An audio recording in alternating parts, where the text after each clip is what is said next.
मनुष्य को विवेकशील प्राणी माना गया है, बावजूद इसके सभी दुर्गुण उसके भीतर हैं। उसका चेहरा चिंताओं से ढका रहता है, उसमें समस्त दोष और दुर्बलताएं हैं। उसके भीतर दूसरों के प्रति घृणा भरी रहती है। गद्दारी केवल मनुष्यों के लक्षण हैं, बाकी प्राणियों में वह नहीं पाई जाती, जिन्हें आमतौर पर बुद्धि विवेक से रहित माना जाता है। विवेकवान मनुष्य में आखिर वे दुर्गुण क्यों पाए जाते हैं जो जंगली जानवरों तक में नहीं पाए जाते? क्या इसके पीछे ईश्वर की रचना और विश्वास है? क्या ऐसा इसलिए है कि परमेश्वर की महान विशेषताओं संबंधी उसकी कल्पना अनुचित और पाखंड है?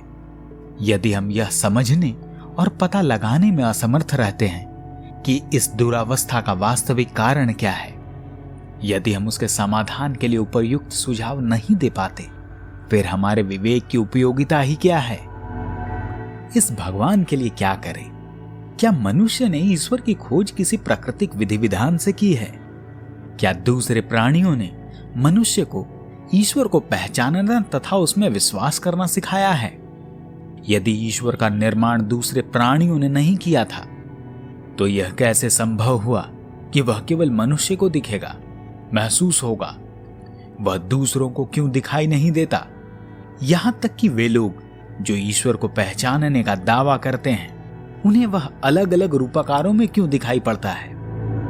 ईश्वर के कार्य, उसकी शक्तियां और व्यवहारों में इतने ज्यादा विरोधाभास क्यों हैं? यदि ईश्वर एक निर्मित था, तो उस निर्मित का उद्देश्य क्या था? उसे बनाने के कारण क्या थे? क्या ईश्वर के निर्माता अपने प्रयासों में सफल हुए थे? क्या ईश्वर ने इस समस्या का समाधान दिया और अपने सृजन के उद्देश्य पर खरा उतरा था? यह कैसे संभव होता है कि लोग उसकी इच्छाओं एवं निर्देशों के विरुद्ध जाने में सफल हो जाते हैं? ईश्वर को सर्वशक्तिमान बताया जाता है, दावा किया जाता है कि वह सर्वव्यापी और सर्वज्ञ है और दुनिया में कुछ भी और सब कुछ नियंत्रित करने में सक्षम है। यदि यह सब सत्य है, तो मुझे ऐसा कुछ भी बताइए जो ईश्वर ने अब तक किया है। यह मनुष्य ही है जिसने ईश्वर के नाम पर सब कुछ किया है। इतना ही नहीं, मनुष्य ईश्वर के अनादर की उपेक्षा करने में सक्षम है। बावजूद इसके उसने कई काम किए हैं।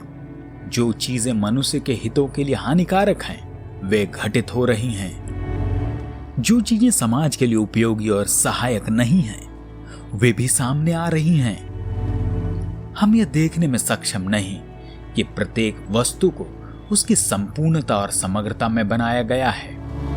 वह एक व्यक्ति से लेकर संपूर्ण समाज को संतुष्ट कर सकती है। ऐसा कुछ भी नहीं है जो मानवीय प्रयासों के बिना संभव हुआ हो।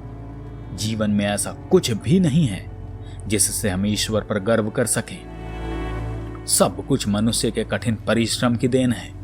वही सराहनीय वस्तुओं का निर्माण करने में सक्षम है। अगर दुनिया सुरक्षित है और मानवता की गूंज चारों ओर है, तो उसका श्रेय केवल मनुष्य के प्रयासों को जाता है। सब कुछ केवल मनुष्य के प्रयासों द्वारा संरक्षित और सुरक्षित है। बल्कि हम तो यहां तक कह सकते हैं कि स्वयं देवता गण भी मनुष्य के प्रयासों के कारण ही सुरक्षित हैं। आशा करता हूं कि पेरियार का यह विचार आपको पसंद आया होगा। अगर विचार पसंद आया हो तो चैनल को सब्सक्राइब करना न भूलें। धन्यवाद।